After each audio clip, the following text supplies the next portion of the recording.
founders and future founders. I have 5 tips for you from 5 experts that will get you users and growth. I've interviewed a bunch of founders and investors this year, and I pulled together the top tips that I think will really get you far in your journey. My name is Martina, and I'm on a mission to increase representation of early stage investors by sharing what I learn and by interviewing investors who share their advice and founders who share their journey. Tip number 1 comes from Arjay Ruggles, who's a 2-time founder, including the founder of Homeroom. There's a lot of eagerness to reach product market fit. And Arjay learned the hard way that reaching early product market fit is actually fake. We had a major pivot this summer, and this is the one area where I am very open about admitting where I messed up. So originally we were a very service heavy company, and that was actually intentional. What we were trying to do was scale community management. So you would pay us a subscription, you get a community manager, you get a team of community moderators, we would manage your community for you. And the reason we were doing that is because at the time, this is back before crypto was, falling off a cliff as it is right now, we had a lot of Web3, NFT, and crypto companies that were coming to us to help build their Discord servers, because they are one of the biggest users of Discord from a business perspective. And so while I myself am very crypto contrarian, I think like 99.9% of it is bullshit. At the end of the day, they had a need and we wanted to serve it. And so we had scaled, built this huge team of contractors, we had this whole system. We were kind of following in line of a company called Electric AI, which is essentially the same thing, but for IT. And so we were trying to build that model. Well, crypto crash happens. And all of our deal flow, all of our relationships, all of it just basically evaporated overnight. And it was also becoming difficult because a lot of VCs will not invest in service-heavy companies because they're a lot harder to scale, they have a much smaller margin.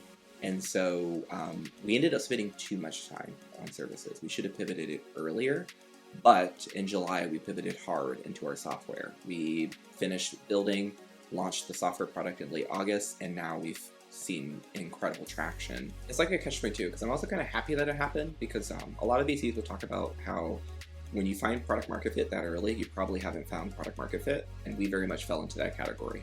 We thought we had nailed exactly what people wanted, which was community management as a service. What we ended up realizing was that's not what they wanted. They wanted an easier way to build their community so they can manage them themselves, which is why we pivoted into the software. Tip number 2 comes from Andrea Ippolito, who's the founder of SimpliFed. And I can't tell you how critical this tip is for your mental well-being. And I've received this feedback as well, actually, from one of my board members. Andrea encourages you not to dwell on mistakes. I would say you're gonna make mistakes and don't dwell on them, but treat it as learning. I saw this great conversation, and I can't cite who did it, so I do apologize for that. But one of the common traits they say about founders is that we're willing to put shots on goal, and we're willing to take risks and fail, and or it may not even be failure, but we're willing to put ourselves out there. And so I would say don't be too hard on yourself. Good on you for going out there and shots on goal. And there's a lot of sports analogies. I played ice hockey, and so I tend to talk about that. I was a terrible ice hockey player, by the way, but nonetheless, it's about putting yourself out there, but take that as a learning. And that's why founders are able to get further faster, because they're willing to learn quickly. But the key is to apply that. And where people go wrong is they don't take that mistake or failure or learning and apply it to where they're going next. But if you think about the cycles, if you can do that and then iterate constantly, then you can just make such tremendous impact to accomplish what you hope to as part of your vision for your organization. And this one may seem really obvious, but I think it's a really good reminder, because as a founder, you receive so much user input. And as Ankith Harathi, co-founder of Macro, calls out in tip number 3, it's really critical to go back to solving for the core problem that's at hand. Hey, we're going to go all in on Zoom and say, we're going to modify the Zoom interface to show how much people were talking. We then actually started adding more productivity related features. What we ended up building, which even Zoom didn't know how we did, which was like a finagling of multiple different SDKs and APIs to create a third-party Zoom client. And what that means is we had our own standalone application that could join any Zoom meeting, even if everyone else on that meeting was on Zoom. So we had end control. And when that kind of opened the floodgates to a lot of user feedback, which is, oh, if you could do this in my meetings, that'd be amazing. If you could do X, Y, or Z.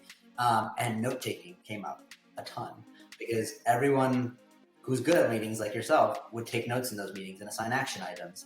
But they would be flipping between multiple windows, their meeting window, if it was a virtual meeting, and then their note-taking window.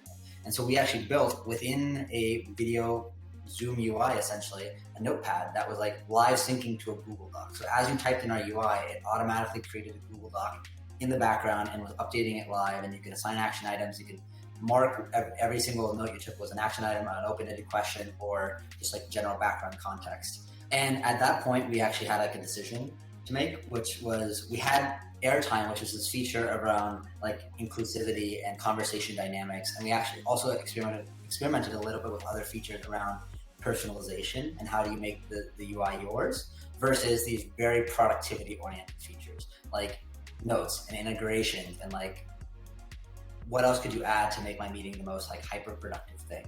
And the two paths that Macro could have gone down were, one, what we did, which was all about you as a person and how do you bring more of yourself into the meeting, or two, this like raw productivity log, right? Or like you actually have a bunch of integrations that hook right into your meetings. We ended up choosing the first. That was actually a pretty long decision process. We went through multiple design sprints and just like really thinking about what type of company do we want to be. But at the end of the day, what we kept hearing from people is the productivity stuff was nice, but the core problem and this was again right as the pandemic was starting, people were like in 1 or 2 months of just all Zoom meetings, was like Zoom fatigue was coming out, and notes weren't solving the problem of Zoom fatigue. Like nothing productivity related to solving this idea of now my entire interaction with people is on this kind of 2D rectangular jail cell grid of Zoom. So we were like, well, no, let's solve that problem. And our thought at the solution was if you can help someone bring them more of themselves into the meeting. So you're adding depth, dimensionality, context of who they are, personalization to show off these things, very similar to like how video games allow you to customize your character. Now that's not just like a generic thing that you're like in a grid in a box, but the software, like kind of our thesis was the software that you use is a reflection of who you are. And meetings and video is so personal that you should have a very personal choice and not be using what is really the most generic video conferencing software, which is Zoom. And so, yeah, that is kind of the winding path of how we ended up at Macro. Incubators and accelerators are an incredible opportunity for founders. And as Kobina Ansah calls out, there are some really great ways to maximize your time within one of those. In tip number 4. Getting into an accelerator feels very much like college.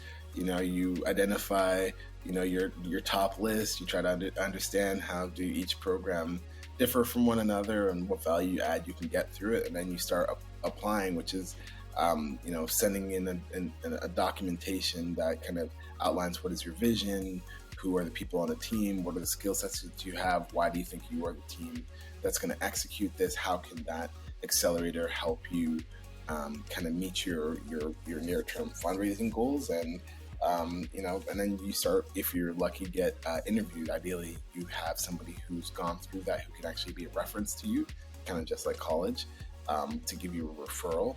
And then it's usually a few rounds of interviews, and then the managing director typically chooses between 10 to 12 companies, unless you're YC, where you're selecting 400 companies, and they participate in a typically 10 to 12 week program where you get access to some initial capital for typically a pretty hefty equity price, but the benefit you get there is hands-on guidance from seasoned people who've literally seen hundreds of companies go from 0 to 1. You get mentorship. You get what I would say valuable is like frameworks to think through things and understand like business norms. Example, when my co-founder of that first business and I went to our first pitch competition, because we could come from finance, like more was more valuable in those environments. And so we had like our first pitch deck had 60 slides in it for a 5-minute pitch. Like that's not possible. It was a horrible pitch that we did. Going through an accelerator shows you like, hey, no, we need it to be crisp. We need it tight. We need to know what the big takeaways are. This is not to give every detail about what you're doing. It's to, get people interested in learning more about what you're doing. Things like that, are helpful. And then, hopefully you can leverage their network to raise your first round or possibly multiple rounds after that. So that is it. And I would say, one of the main things that I got out of that is also community.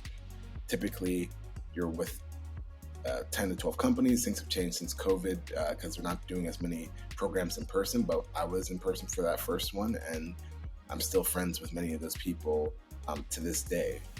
Call them up if I have issues. They call me up if they have issues, and we support each other as we go through this general entrepreneurial journey. So I would say it's very valuable and certainly worth the equity you give up for it. But I think that, for those people who are thinking about going about it, if they really can plan out, if they're fortunate and get to go, it's 10 to 12 weeks. It happens in a flash. I think the people who yielded the most out of the experience were those who came with a game plan. I want to fundraise. I want to close a partnership. I want to whatnot, because it's those 10 to 12 weeks that you have the most attention of those mentors and investors.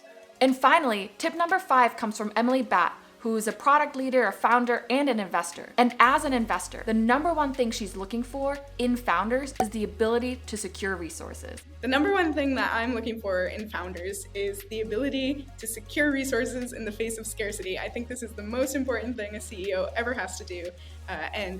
The need for this skill never stops, because in the beginning, your scarce resource when you're starting a company is usually capital. And so CEOs that are great fundraisers are really just good at securing the scarce resource of capital. But pretty soon, capital won't be the scarce resource, it will be talent, and you'll have to recruit people to join your company. And then after that, it will be customers, and you have to figure out how to market and sell your product, your solution. And so I'm looking for people who have that natural sales ability, but it's not one size fits all. You don't have to be extremely charismatic. You just have to know how to listen to your audience, figure out what they need, and then put it in terms that they can relate to. And so I think that ability to secure resources in the face of scarcity is the number one thing I'm looking for. So there you have it, 5 tips from 5 experts for your founding journey. And if you like what you saw, hit that subscribe button and give me a like. Also, you can follow me on LinkedIn here.